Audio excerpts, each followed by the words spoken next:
अवतार की, जिनके अवतरण से मैं पावन हो गई सदा सदा के लिए। मां कौशल्या की गोद में जन्म लिया मर्यादा पुरुषोत्तम श्री राम ने अधर्म के नाश के लिए, धर्म की विजय के लिए।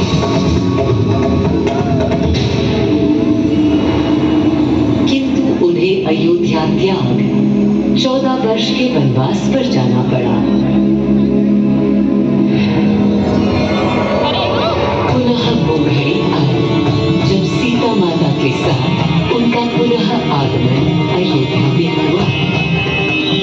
हर्ष था चौकोर और उल्लास था हर दिशा में। वो घड़ी बस आने को थी जिसकी प्रतीक्षा में मैं विद्वान थी। जाने कब से प्रभु राम का राज्याभिषेक बस होने को था। हर कहीं उत्सव था, पर इस उल्लास पर दुविधा की कालिमा छा रही थी। श्री राम प्रसन्न नहीं थे। राज्याभिषेक का कोई उत्साह उनके चेहरे पर नहीं था। उन्हें राज्य का लोभ नहीं था, सिर्फ अपनी प्रजा की चिंता थी।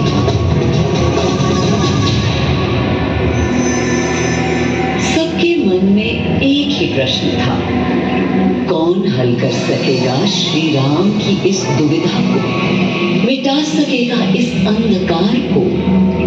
किसके तेज से छट जाएगी ये क्रांति? अरे वही जिसके वंशज हैं श्री राम, जो स्वयं सशरीर धरती पर पधारेंगे श्री राम को राम राज्य समझाने।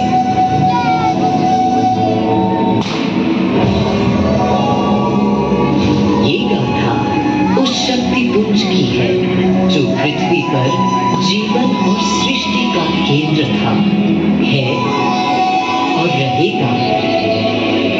वो अखंड शक्ति स्रोत जो दिशा दिखाता है सतत अनवरत, जिसने श्री राम का मार्ग प्रशस्त किया। आदि नारायण सूर्यदेव। अयोध्या वासियों को भी प्रभु श्री राम की इस दुविधा का आभास होने लगा था। देखा क्या? तुमने देखा क्या? कितने सकुचाई से श्री रघुवीर थे। पद की प्रसन्नता या दर्प निरप होने का ललक या उमंग कोई कुछ भी तो दिखी नहीं। मुकुट सामने रख कितने अधीर थे। वे तो थे अधीर, हाँ थोड़े गंभीर थे। सौम्य मुखमंडल पर निर्बलों की पीड़ा थी, असहाय वंचितों का दर्द था। उनके लिए मुकुट अथवा राज सिंहासन वैभव का लोग नहीं। अब कैसे सुखी दिखे जब तक सुखी सारे लोग नहीं। तब दिशा निर्देशन के लिए श्री राम ने स्वयं सूर्यदेव का स्मरण किया। श्री राम सूर्यदेव का आवाहन करने लगे। क्लांत मन से उन्होंने अपने पितामह को याद किया। मन असमंजस में था उनका। कर्तव्य की सही दिशा उन्हें सूझ नहीं रही थी। क्या उचित है प्रजा के लिए, उनके लिए, वंश के लिए, धर्म के लिए, शांति के लिए, इसी परामर्श के लिए अंतर्मन से उन्होंने सूर्यदेव को पुकारा।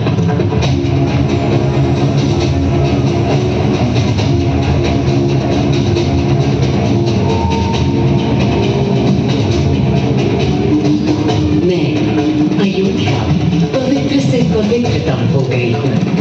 आज स्वयं श्री राम ध्यान रहे, मर्यादा पुरुषोत्तम आवाहन कर रहे हैं।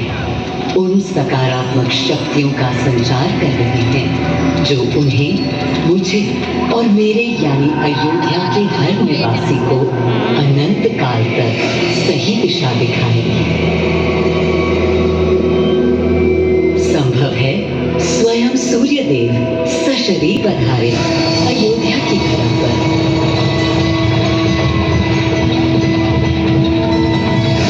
और देखो श्री सूर्यदेव आने को हैं।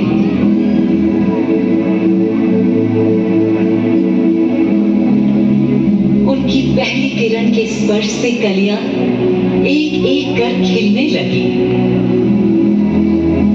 जीवन की कांति हर ओर धीरे धीरे फैलने लगी।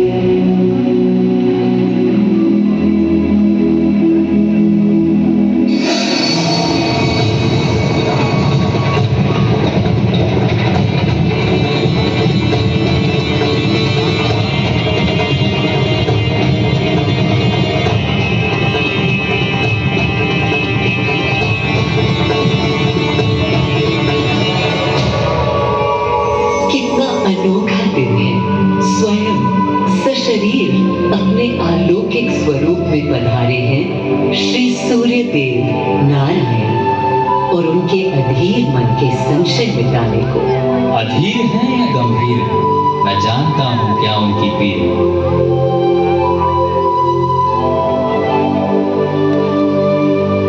मां कौशल्या को प्रणाम। कहाँ है राम? अरे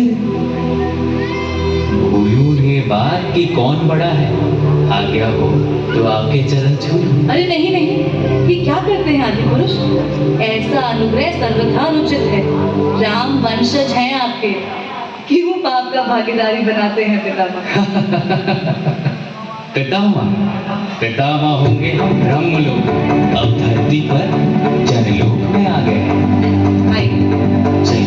सूर्य देव के आगमन पर मां कौशल्या उन्हें मिली और विनती की कि हे देव, मेरे पुत्र की दुविधा दूर करें, उन्हें राह दिखाएं, ताकि अयोध्या का, पूरे भारत का भविष्य निर्धारित हो सके।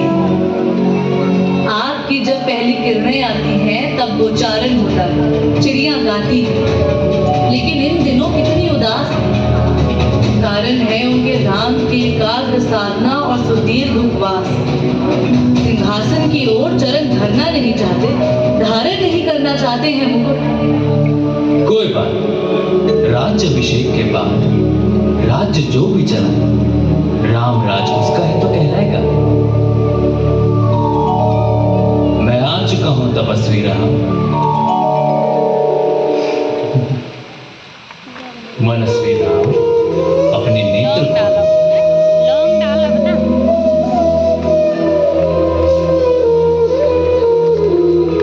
प्रणाम पितामह।